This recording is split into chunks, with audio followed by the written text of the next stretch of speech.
Imagine paying the price of an entire house for a single flower bulb. It sounds unbelievable today, but in the 17th century, rare tulips became some of the most expensive possessions in the Dutch Republic. Their story has become a cautionary tale about greed, speculation, and financial bubbles. But the truth is more interesting than the legend. Tulips did not destroy the Dutch economy, they did not plunge the nation into ruin, but they did reveal how beauty, rarity, and human psychology can transform an ordinary flower into one of history's most extraordinary commodities. Welcome to Spellbound Studio, everybody. My name is Tracy. I create original art while diving into folklore, and today we're exploring the surprising history of tulips.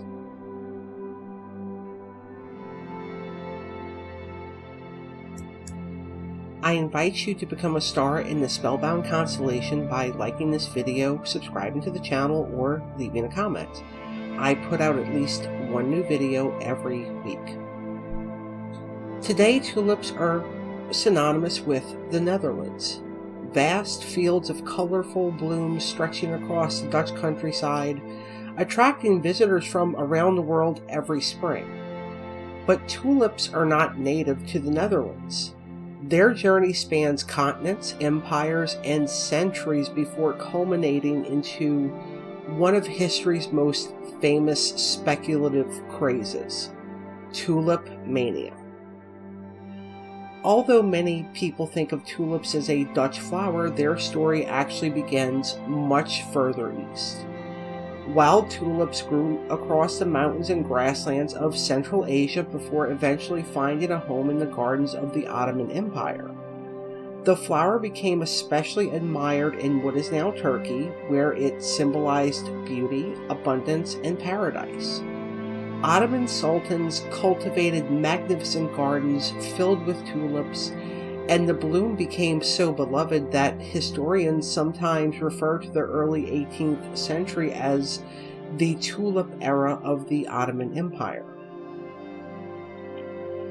European diplomats were also captivated by these flowers.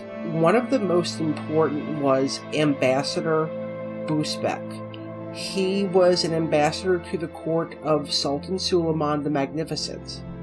During the 16th century, Boesbecke sent tulip bulbs and seeds back to Europe, where botanists started to cultivate them. Amongst these botanists was Carolus Clusius, one of Europe's leading horticultural scholars.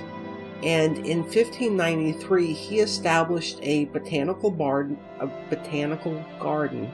at the University of Leiden in the Dutch Republic.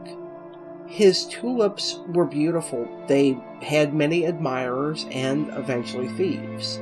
Tulip bulbs became so desirable that some were stolen directly from his garden, which helped spread the flower across the Netherlands. And what was a curiosity for scholars became a luxury for wealthy collectors. And not all tulips were created equal. The most coveted of them all was a variety called Semper Augustus. Unlike ordinary tulips, the petals displayed dramatic crimson flames streaking across a brilliant white background, and each bloom looked almost hand-painted. For centuries, gardeners thought that these spectacular patterns were the result of exceptional breeding, but they were actually caused by disease. Scientists now know that the striking, broken colors came from the tulip breaking virus. And this is a virus that is spread by aphids that disrupts the flower's pigments. So the virus weakens the bulbs, which makes them difficult to reproduce and even harder to cultivate successfully. And that rarity transformed the Semper Augustus into one of the most sought-after flowers in Europe, and only a handful of bulbs were believed to exist. So scarcity made it the ultimate status symbol. owning one was not just about gardening, it was a declaration of wealth. By the 1630s, tulips had become more than just beautiful flowers. They had become investments. Collectors, merchants, traders began buying and selling bulbs with the expectation that prices would continue to rise. Many transactions involved contracts for bulbs that were still in the ground and would not be lifted until the following season. And this was not really unusual. Similar forward contracts still exist today for commodities ranging from wheat to oil.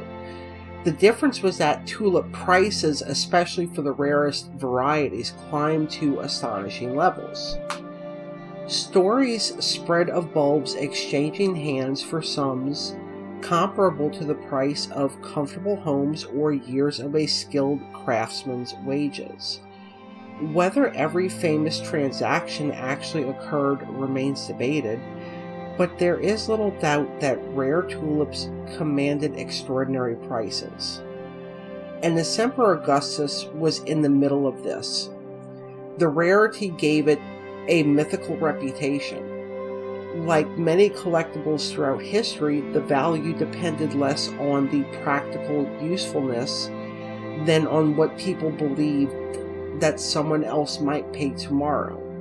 And this is a pattern that we've seen again and again. They had the South Sea Bubble, the Beanie Baby craze, the dot-com boom, cryptocurrency surges, NFT collections. And each involved assets whose values were driven at least in part by speculation and the expectation that demand would continue. Tulip Mania reminds us that markets are shaped not only by economics but also by emotions. In February 1637, confidence in tulips faltered. Buyers stopped appearing at auctions and prices began to drop. This often happens during a speculative boom. The enthusiasm reverses very quickly. The popular version of this story claims that the Dutch economy collapsed and countless families were ruined. But it was actually more measured than that. Research says that Tulip Mania affected a relatively small group of merchants, collectors, and investors rather than the Dutch population as a whole. The Dutch Republic remained one of Europe's most prosperous economies throughout its golden age. The event was very disruptive for those involved, but it was not the civilization-ending catastrophe that some people have exaggerated. In many ways, the legend of Tulip Mania became almost as famous as Tulip Mania itself. And perhaps that's why tulips continue to fascinate us today. The story is not just about flowers, it's about human nature. We assign value and we chase something rare. We believe something beautiful will become even more valuable tomorrow. Sometimes we're right and sometimes we are very wrong. The tulip became a mirror reflecting one of humanity's oldest impulses. And this is the belief that extraordinary beauty must also possess extraordinary worth. Yet, despite the speculation surrounding them, tulips still endured. Markets settled and the flowers remained. Today, they are celebrated not as symbols of financial excess, but as icons of spring, renewal, and Dutch identity. Like many legends, Tulip Mania has grown larger with retelling. The reality is more nuanced, but it is no less compelling. It reminds us that folklore does not only emerge from ancient myths and fairy tales.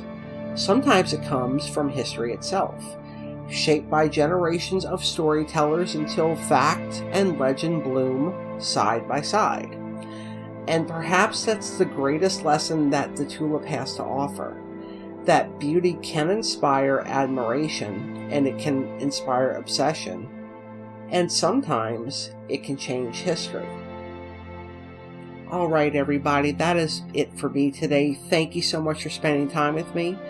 Until the next video, stay kind, stay creative, and stay curious.